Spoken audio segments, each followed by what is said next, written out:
စားတောက်တဲ့သူတွေမေးချင်နေတိုင်းလူရပြီးကနေရဲ့ငိုစားရတူရှိတဲ့ကွယ်ငိုစားရကကျဲချမ်းသာပေမဲ့လေစကားထမင်းပေါင်းရင်နဲ့အင်မတန်စက်တဲ့ဝတ်ထည်လို့တာလူရပြီးကနေရှိတာတော့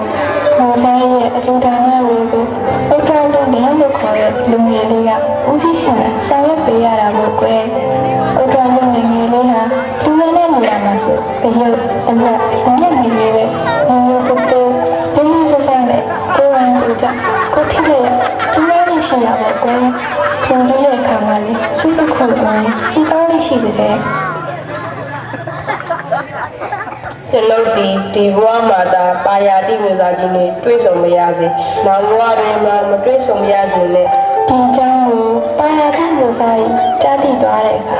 ဥဒ္ဓရာလာစမ်းလာပါပြီခင်ဗျ။မောင်မင်းကလူမှလူပြီးတိုင်းငါနဲ့ဒီဘဝသာဆုံရစေ။နောက်ဘဝတွေမှာမဆုံရစေနဲ့လို့ဆူတောင်းလို့ဆိုအဲ့ဒါဟုတ်သလား။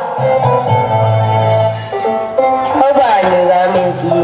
မင်းကြီးဒီလူချင်းများတော့ချမ်းသာတော်လေညတွင်းနဲ့ပစ္စည်းဝတ္ထုတွေကိုသာထူတော်တော်သူဖြစ်သည့်အတွက်ကျွန်တော်ယခုလိုမျိုးဆူတောင်းရတာဖြစ်ပါမျိုးသားမင်းကြီးခေခေဒါဆိုလေဟာနေတိုင်းစားတဲ့ထမင်းပေါ်စီဟာဝစ်စင်နဲ့ဝိတယ်မျိုးတွေကလူရမ်းနေတော့အော်ဒရာကောင်းလာပါပြီမျိုးသားမင်းကြီး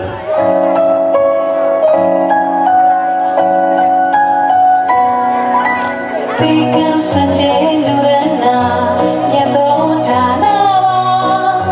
စေနာကောင်းစားချာကုသိုလ်အလုံးများသူတော်လေးစိတ်ချမ်းသာကိုယ်လေးစိတ်ချမ်းသာအကျိုးမှာဘယ်မနေဧကမောချာပဲ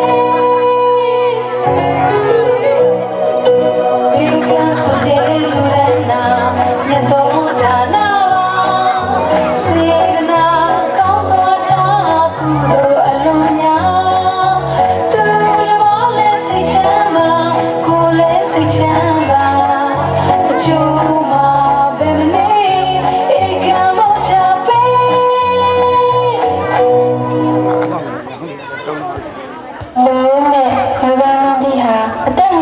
ရတော့တက်တော်အားလုံးမနှဆန်းနိုင်တဲ့အိုချင်းငါချင်းနဲ့တက်ဆောင်ပြီးတည်ဆောင်ကြရတာပေါ့